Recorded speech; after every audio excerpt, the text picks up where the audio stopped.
Salut à tous, c'est Axel de testmobile.fr. Aujourd'hui, je vais tester le Motorola Milestone 2, donc sous Android avec surcouche Moto Blur.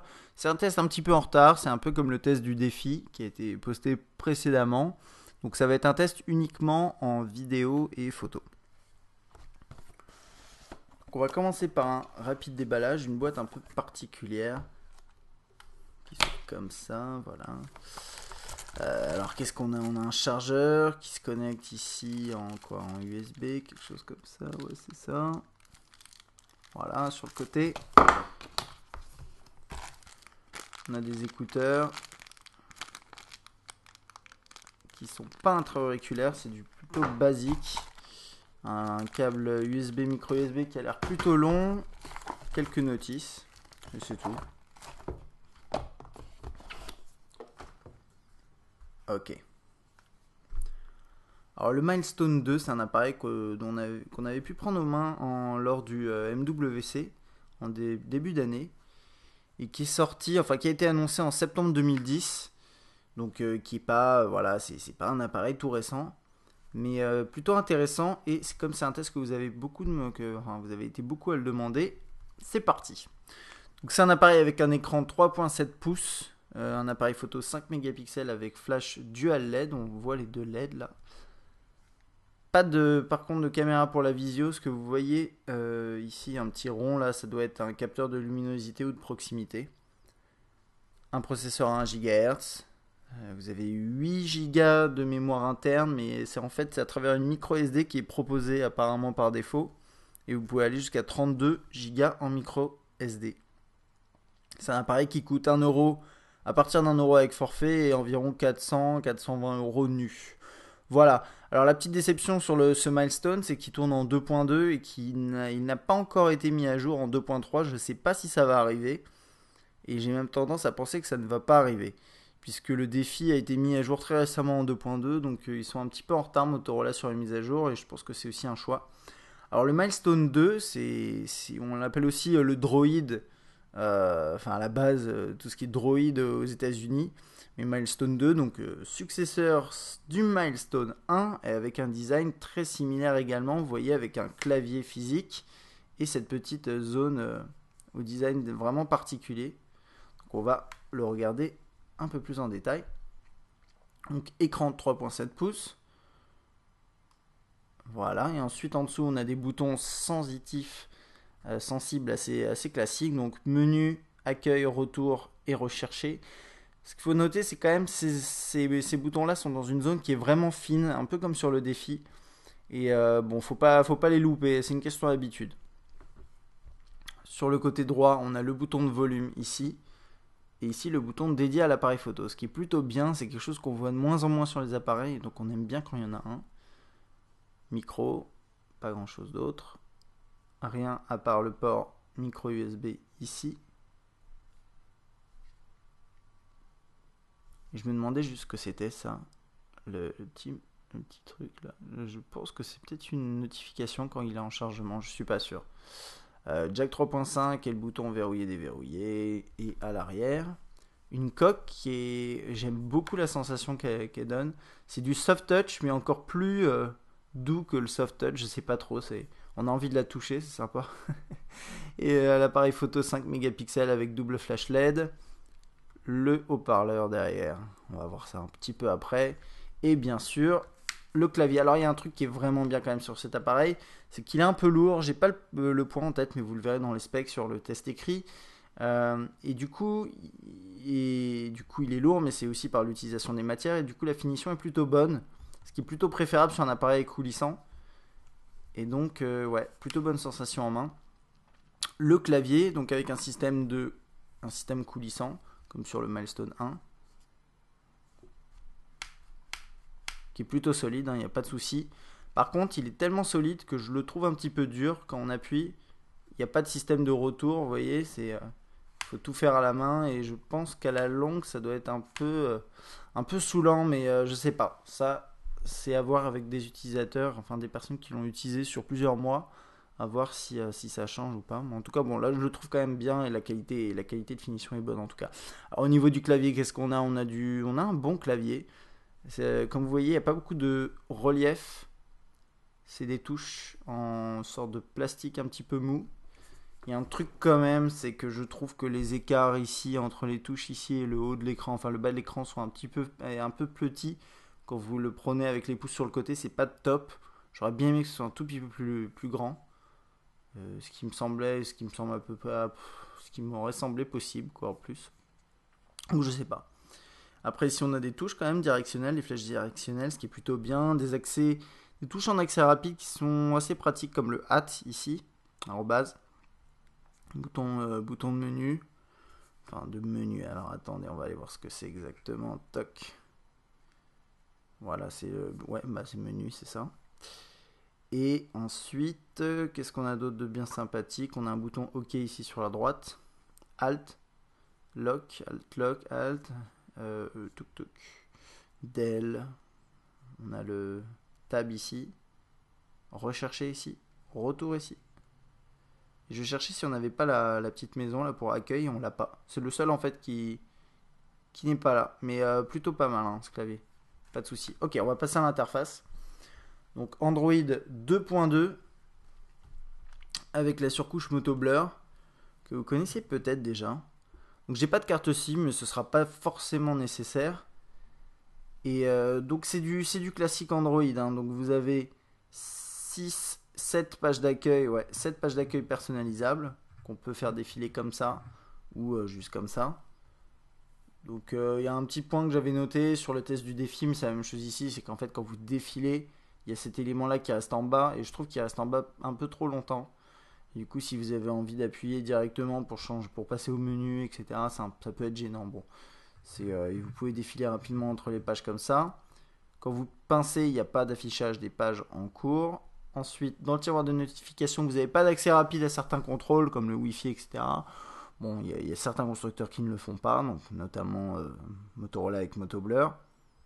Hop, vous pouvez effacer vos notifications, ça c'est plutôt classique. Si vous restez appuyé, vous avez vos widgets. Donc séparés entre les widgets Motorola et les widgets téléchargés. Donc là, on a pas mal de choses, l'agenda, certains boutons de contrôle rapide, donc qui peuvent compenser le fait qu'ils ne soient pas là-dedans. Toc, Bluetooth on et off, voilà. Là, on a le système de raccourci, mais c'est pas ça que je voulais vous montrer. On a les widgets téléchargés ici. Alors, ils appellent télécharger, mais c'est aussi les widgets par défaut pour Android, tout simplement. Et on a notamment contrôle de l'alimentation qui permet de faire. Allez, Coco. Oh, je sais pas ce que je fais là.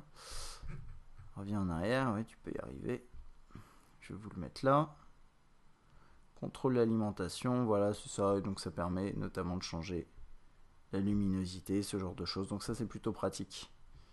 Un bon petit widget. Et c'est très Moto Blur, c'est très social. C'est-à-dire que là, j'ai configuré mon compte et il se synchronise automatiquement avec mes comptes Twitter, Facebook, etc. Et là, c'est surtout Twitter ici. Mais donc là, par exemple, j'ai les tweets de quelqu'un ici. Là, j'ai je sais pas ce que c'est d'autre. Ces deux comptes-là, peut-être qu'il y a deux comptes différents, je suis pas trop sûr. Toc, si je vais à droite, là j'ai un de mes DM que je viens de recevoir, ce genre de choses. On peut mettre des contacts en accès rapide ici. Je sais pas pourquoi il passe en portrait, mais c'est pas grave. Donc voilà, je peux mettre lui, par exemple. Donc toc, je le mets là en accès rapide. Hop, voilà, donc ce genre de choses, ça c'est sympa. Il y a un truc à noter quand même, c'est bon, j'y pense là parce que je suis en train de défiler pas mal, c'est que les rebords ici ressortent un petit peu. Bah, on le voit un peu là, ouais, légèrement. Et du coup, quand vous défilez avec votre doigt, je trouve que ça donne l'impression que la zone de l'écran est assez petite, quoi. J'aime pas trop, j'aurais mieux aimé que ce soit lisse. Mais bon, c'est chipoté, hein. Ça m'arrive parfois. On va voir comment ça se passe quand on passe un appel. Toc. Vous composez votre numéro, des correspondances s'affichent. Voilà. Et ensuite, vous pouvez appeler directement la personne. Donc, j'ai pas de carte SIM, ça va pas être très intéressant.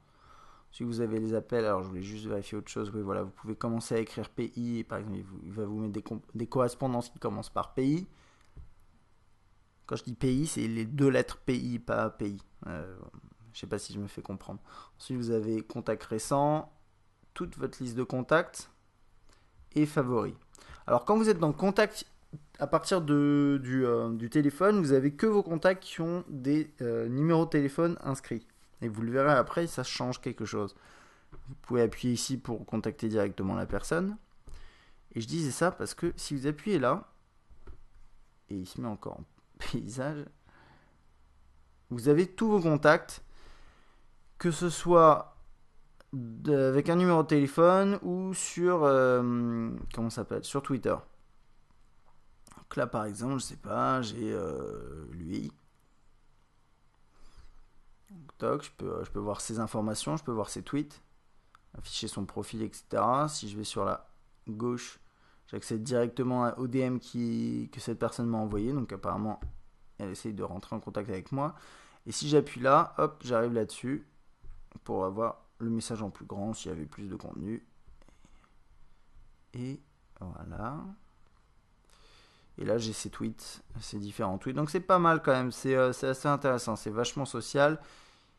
Et si je fais hop, voilà, j'accède. Mais j'ai un peu du mal avec l'écran, vous voyez, quand on défile. Je sais, c'est sûrement moi, hein, mais j'arrive souvent à faire des erreurs. Par exemple, je défile là, il ne le prend pas en compte. Je sais pas, parfois c'est pas facile. Voilà, par exemple, là je défile et il me lance un compte Twitter. Je sais pas, peut-être il est un peu sensible. Ou c'est moi qui ne sais pas utiliser cet écran, je ne sais pas. Alors, toc. Et bon, on va passer au menu principal. Menu principal par icône, du grand classique, actualité. Alors, je ne vais pas passer en revue tout ce qui est de base dans Android, donc à savoir Android Market, les actualités météo, tout ce qui est relatif à Google Maps. Et je vais d'abord killer toutes les applications qui étaient en tâche de fond. Il n'y en avait qu'une, bon, bah, c'est bien. L'agenda. Donc ça, c'est l'agenda de base d'Android, avec quand même un petit ajout ici, il me semble, ouais. Par Motorola, si je dis pas de bêtises. Donc, qui se synchronise en permanence avec Google, etc. Google Calendar, ça marche plutôt bien, il n'y a pas de souci. Toc toc, alarme minuteur, vous avez fonction d'alarme minuteur. On va passer par appareil photo. Voilà. Donc une interface personnalisée par Motorola, avec pas mal de fonctionnalités. Et notamment la possibilité, comme je vous disais, d'utiliser le bouton physique. Et que vous ne voyez pas puisque je ne suis pas en face. Et là j'appuie dessus. Autofocus. Prise de la photo. Alors il y a un truc à savoir quand même, c'est quand vous prenez votre photo, essayez de mettre vos doigts en dessous plutôt que là. Sinon après quand vous appuyez, ça se soulève un petit peu. Donc c'est des petits réflexes à prendre, mais sinon c'est très bien. Pas de souci là-dessus. Alors qu'est-ce qu'on a là-dedans? On a plusieurs modes de scène. Donc à faire défiler comme ça, portrait, paysage, sport, portrait de nuit, coucher de soleil, macro. Alors moi je trouve ça un peu galère à manipuler parce qu'il n'y a pas vraiment de possibilité d'aller plus vite. Vous voyez, moi je vais aller vite, aller chercher mon macro pour prendre un insecte qui est en train de marcher, de courir dans l'herbe, je sais pas. Bref, et voilà, c'est pas forcément pratique. Ok, je reviens en arrière, ça quitte. Très bien, moi, ça va me permettre de voir un truc. Toc, avec sa rapide à l'appareil photo, non? Éventuellement. Oui. Je me disais bien, ce serait un petit peu dommage. J'ai même appuyé un peu trop et ça a pris une photo. Ok, ensuite on peut mettre quelques effets. Donc pareil, avec ce système défilant qui est pas idéal, je trouve. Ouais, c'est pas idéal. Moi, j'aime pas trop. Super. Et donc, la question que je me pose, du coup, c'est ok. En fait, il faut faire toc qui est normal. On peut changer de mode, donc passer en mode caméscope, entre guillemets, vidéo. Et désactiver le flash. Et il dit que le flash n'est pas permis sur cette scène parce que je suis en paysage, donc on va se remettre en automatique. Et là, normalement, on devrait avoir la possibilité de mettre le flash. Voilà. Très bien. Et flash actif. Ok, ouais, c'est un truc un peu qui me gêne un peu, c'est le fait que par exemple qu'on sélectionne une option comme ça, pour pouvoir quitter ce menu là, on peut pas faire ça. Si je fais retour, c'est bon. J'allais dire ça quitte, bah tout à l'heure ça a quitté, je sais pas. Donc vous pouvez faire retour, mais moi j'aurais bien aimé pouvoir appuyer ici pour pouvoir quitter. Mais bref, ça c'est des petits détails. Les photos, je vous mettrai des exemples de la qualité dans l'article écrit sur testmobile.fr quand même. Même si c'est un test uniquement vidéo photo, je vous mets quand même ça. Et changer mode. Donc oui, j'ai zappé de vous le dire, mais enfin je vous l'avais dit au début, il prend des photos en c'est 5 mégapixels, voilà, avec son flash. Dual LED également, donc ça c'est pas mal pour les photos en conditions assez mauvaises. Donc là on voit 5 mégapixels et pour la vidéo c'est 720p, haute définition. Quand on filme, ça se passe comme ça. Et ce que je regardais c'était ça. Voilà, on peut pas zoomer pendant qu'on filme. Vous n'avez pas de système d'autofocus ni rien, donc c'est du 720p assez basique. Et pareil, vous avez un exemple de la qualité sur le test écrit sur testmobile.fr.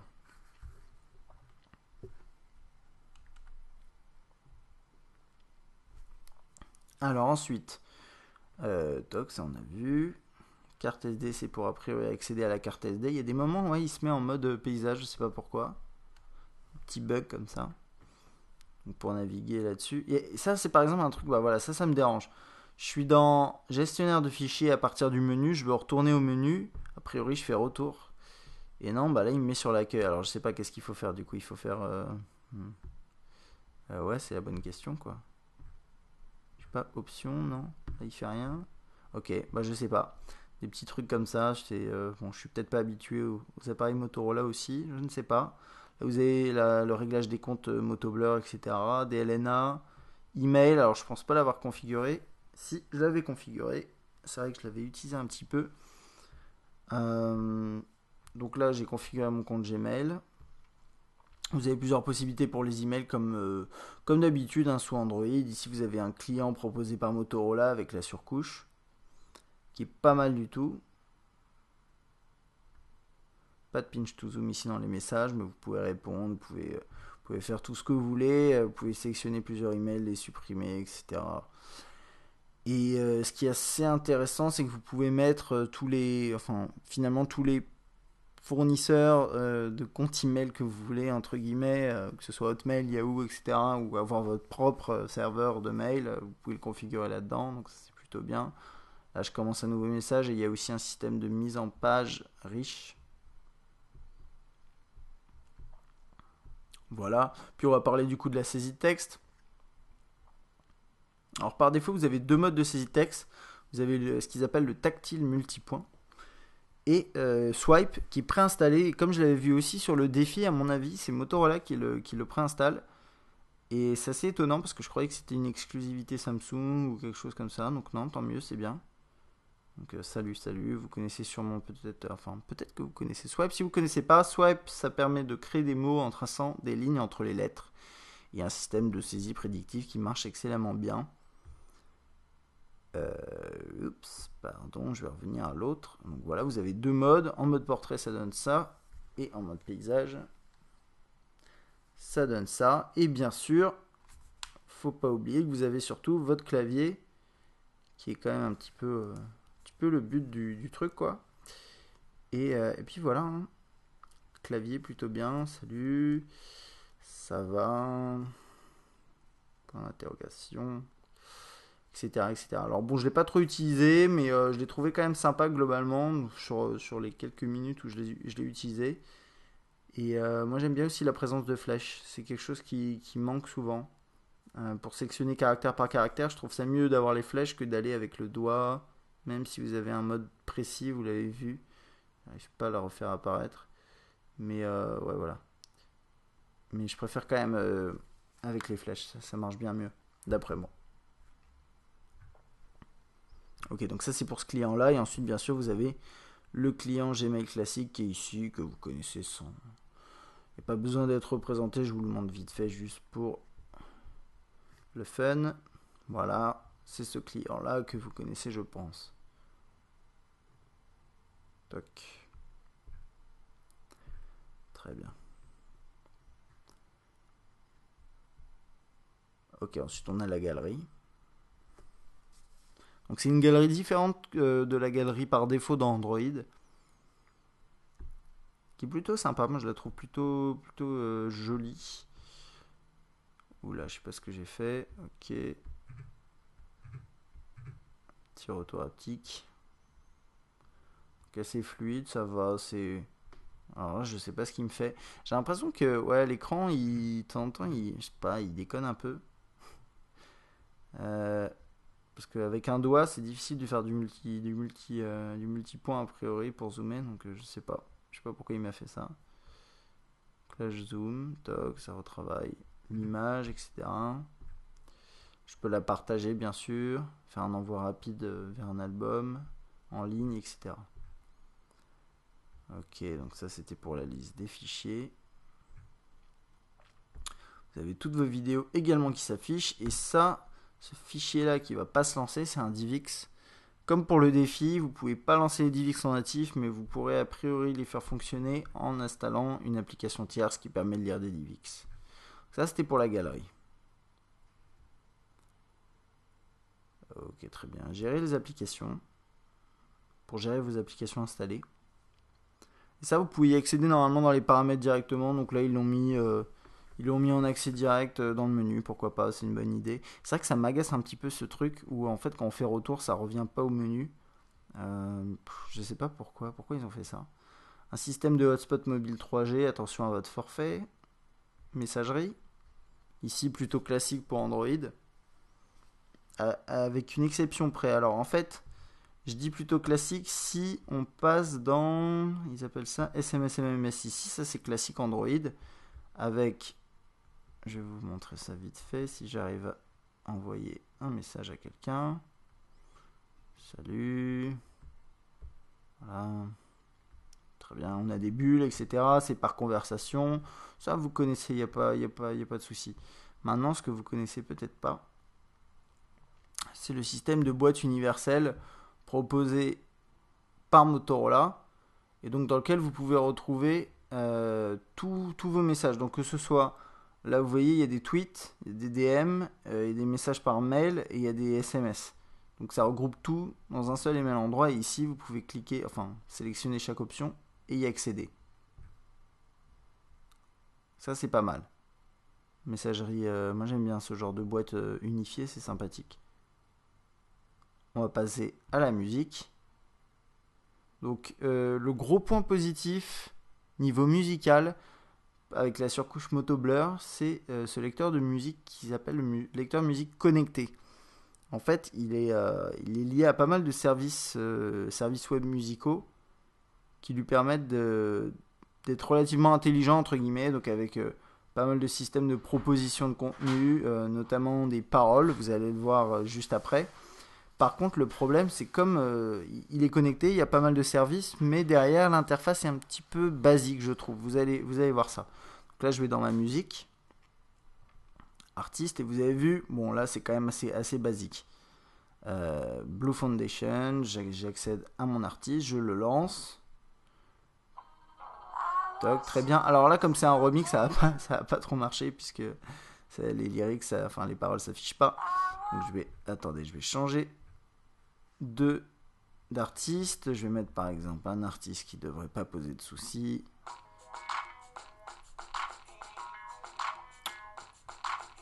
L'erreur de pochette, ça c'est mes problèmes, ça c'est à moi. Vous voyez les paroles, pardon.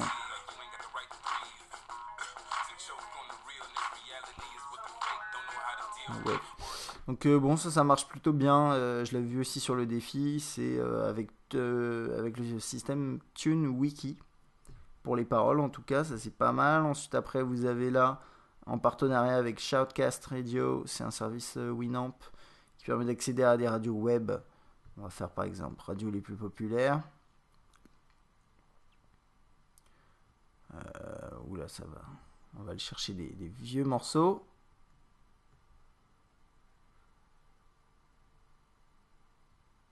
Ça charge. Bon, je suis en Wi-Fi. En tout cas, bon, ça permet de charger des web radios, tout simplement. Et ce qui est intéressant, c'est que c'est compatible avec le système de parole. Ça veut dire que vous pouvez écouter des radios web, et si c'est un morceau que TuneWiki connaît, il va vous afficher les paroles également. Donc on va voir si là j'arrive à trouver quelque chose. Ça va être un petit peu compliqué, je pense. Mais...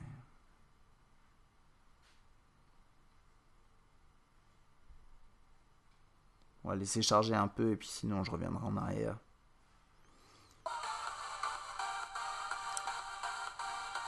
Quand j'ai lu top 40, en fait, je croyais que c'était top des années 40, mais je me suis rapidement rendu compte que c'était pas vraiment ça. Bon, bref, là, ça va pas, il n'y a pas de parole pour ce genre de truc. Et ensuite, après, vous avez ici la possibilité de rechercher des clips musicaux. Vous avez un partenariat avec GoTV que je ne connais personnellement pas, mais en tout cas, vous avez ça. Le classement TuneWiki ici. Et ensuite, là, SoundHound, qui est une sorte de Shazam qui permet de reconnaître des morceaux. Donc vous avez vu, ils font plein de partenariats avec des fournisseurs de services web. C'est très très bien. Le seul problème, c'est que je trouve que cette interface est vraiment trop sobre. Je sais pas. Elle est un peu tristoune et c'est un petit peu dommage. Un truc qui m'a un petit peu ennuyé dans cette interface quand vous lisez un morceau, c'est qu'il n'y a pas d'accès rapide à tout ce qui est lecture aléatoire et répétition. Vous avez des paroles, c'est super, mais ça limite, c'est du gadget, mais vous n'avez pas la lecture aléatoire. Donc en accès rapide, ici, vous ne l'avez pas. Si on ouvre le menu, vous avez envoyé un blip, ça permet d'envoyer sur Twitter ce que vous êtes en train d'écouter, il me semble, quelque chose comme ça. Clips musicaux, si je vais dans plus, j'ai ça. Si je vais dans paramètres, est-ce que ce serait là-dedans? Ce serait pas terrible. Répétition automatique, c'est dans les paramètres. Il faut aller loin pour aller les chercher. Je pense que la lecture aléatoire, en fait, elle se lance ici. Et c'est pas forcément pratique. Si vous créez des playlists, ça peut l'être. Mais là, a priori, c'est quand même pas la façon la plus optimale de présenter la lecture aléatoire, je trouve. Bon, après, voilà, c'est à vous de voir. Si vous avez l'habitude de lancer à partir de playlists ou à partir d'artistes, pourquoi pas. Donc on va faire un petit tour sur la playlist, sur la qualité audio. Et je vais voir si le volume est à fond. Là il est à fond et on est parti.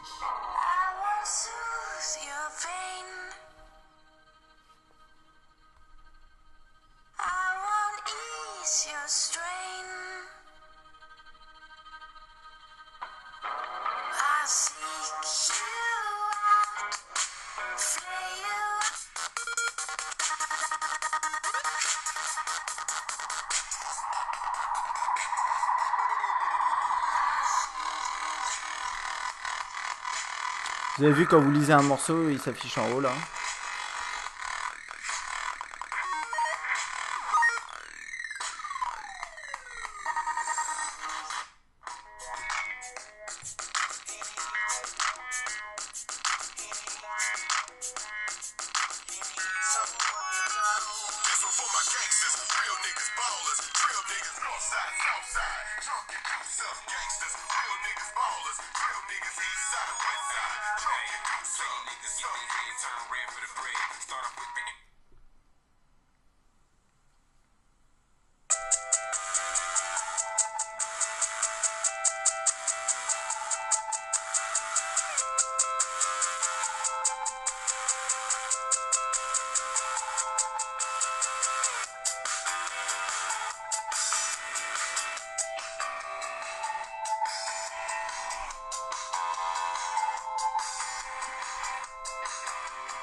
Ok, bon, alors pour la qualité des haut-parleurs sur le Milestone 2, ce qui est clair, c'est qu'il n'est pas très très puissant, mais que globalement la qualité est bonne, et puis ça doit être de toute façon dû au fait qu'il n'y ait pas énormément de puissance. Plutôt un plutôt bon haut-parleur, on sent presque les basses dans le téléphone quand il y a voilà, des morceaux avec beaucoup de basses, ce genre de choses. Donc plutôt bon haut-parleur. Moi, je préfère que la qualité soit meilleure et qu'il n'y ait pas de puissance. De toute façon, à quoi ça sert d'avoir énormément de puissance, mais avoir une meilleure qualité. Donc ça, c'est plutôt bien. Donc ça, c'était pour le lecteur musical.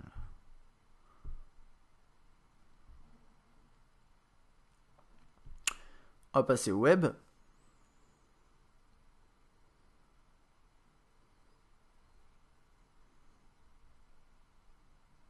On va accéder aux favoris. Donc, il s'affiche de façon très classique. On va aller voir ce qui se passe sur testmobile.fr. Je suis connecté en Wi-Fi. Ça doit se ressentir sur la vitesse de chargement. On va aller vérifier un petit truc pendant ce temps-là, si on peut. Alors vous avez vu ici, au niveau, vous avez des raccourcis, donc avec menu G, menu E, menu S, etc. Donc c'est avec le clavier bien sûr. Je voulais juste voir si les plugins étaient activés. Oui, toujours activés. Donc lecture de flash activée, on va voir comment ça se passe.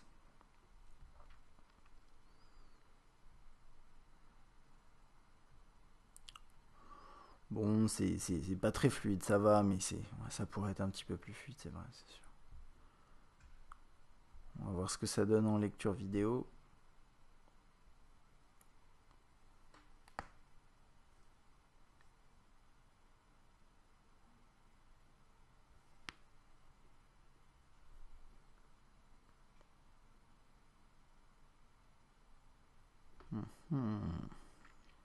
Ça charge.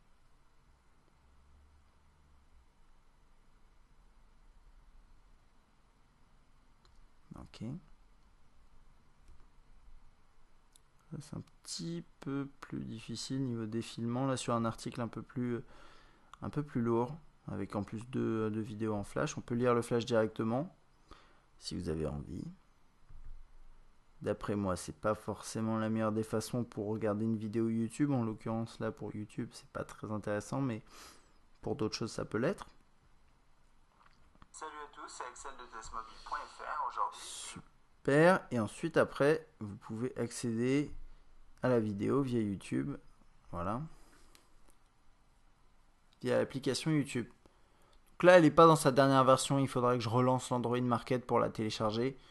Mais enfin bref, vous pouvez lire sur YouTube et c'est la meilleure des façons a priori. Pinch to zoom bien entendu. Petit truc à savoir. Alors attendez, je vais me mettre. Là il galère un petit. aujourd'hui, je vais tester le Bon attendez, je vais Samsung repasser sur la page d'accueil. C'est vrai que là sur cette page là avec le contenu flash, c'est pas très agréable de naviguer dessus puisqu'il galère vraiment. On va attendre un petit peu. Toc, voilà, double tap, ça va resizer le texte, enfin pas resizer, remettre en page, pardon. On va aller voir sur lemonde.fr.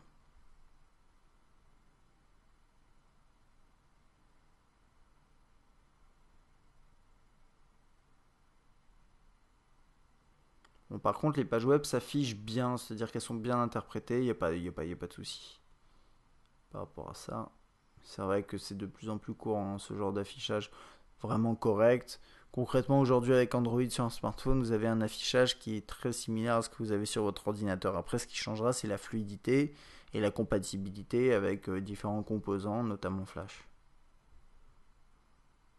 Donc là, je zoome. J'essaye en tout cas, ouais. Pas top, hein, pas tip top, ouais. Je sais pas, je vais lancer ça, je sais pas du tout ce que c'est. Avec un peu de chance, il y aura une vidéo en flash derrière. Ou un contenu flash qui pourra un petit peu ennuyer l'appareil. Ça va être intéressant de voir ça. Je pense que c'est une galerie. Ouais, c'est une galerie. C'est une galerie et je pense pas que ce soit du flash. A priori, c'est pas du flash. Bon, là, la page est relativement fluide, mais c'est vrai qu'il y a moins de contenu que tout à l'heure. Et on va faire un dernier petit truc, et c'est parce que je suis vraiment un vicieux. C'est l'emmener voir un site où il y a des jeux en flash, ce genre de choses, et voir comment il s'en sort. Puisque normalement, il n'y a pas de souci, il fait fonctionner le flash. Et vous l'avez vu tout à l'heure, il arrive à faire fonctionner un contenu. Je vais prendre un jeu de billard, on va voir si ça va marcher. Bon, par rapport au jeu, c'est vraiment pour tester si le flash s'affiche bien et est-ce que c'est fluide, etc. Si vous voulez jouer à des jeux, allez sur l'Android Market, dans la section jeux, ce sera beaucoup mieux que de télécharger, enfin que d'aller sur des sites de jeux en flash. Et c'est pas fait pour. C'est vraiment à des fins de test. Ne faites pas la même chose.